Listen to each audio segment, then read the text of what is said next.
उत्तराखंड के पर्वतीय गांव जंगली जानवरों के दंश से व्यथित हैं। दिन में लंगूर बंदरों का आतंक है और रात को सुअरों का। तो ये देखिए, ये सुअर हमारे घर के पास है, अकेला वाला है। कल यहाँ पे 50 से अधिक सुअर आए थे।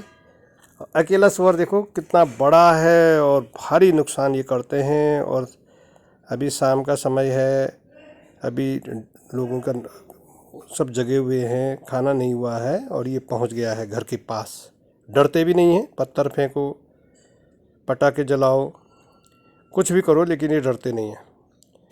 और ये दिन रात चल रहे हैं और सैकड़ों की संख्या में हैं। और पूरी खेती जो थोड़ा बहुत लोग कर भी रहे हैं उसको सारा बर्बाद कर देते हैं।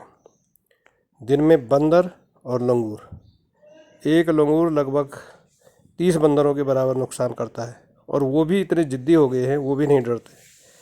अगर आप पत्थर मारो, गुलेल से मारो, तो जब उन पे लगी जाएगी तभी वो हटते हैं। और हिंसक भी हो रहे हैं, पलट करके हिंसा करने भी आ रहे हैं। बंदरों का भी यही हाल है।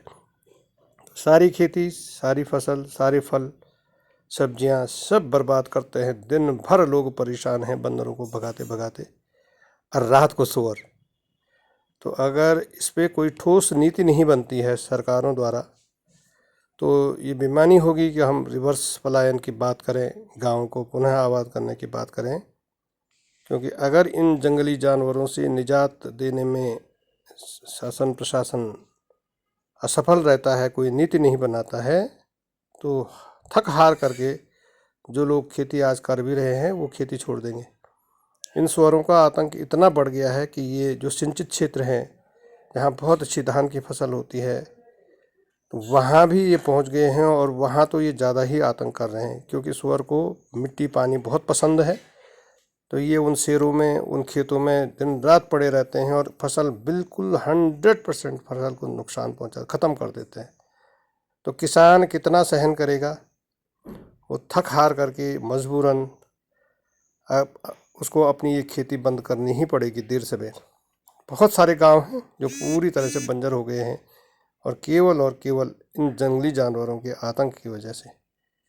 तो समझना चाहिए इस बात को, बहुत गंभीर समस्या ये होती जा रही है।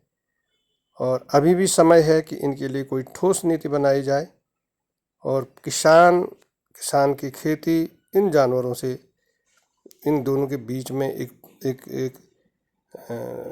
पर्दा हो, एक दीवार हो, ये एक दूसरे को डिस्टर्ब न कर सके। तो ऐसी कुछ योजना बनानी बहुत ही आवश्यक है।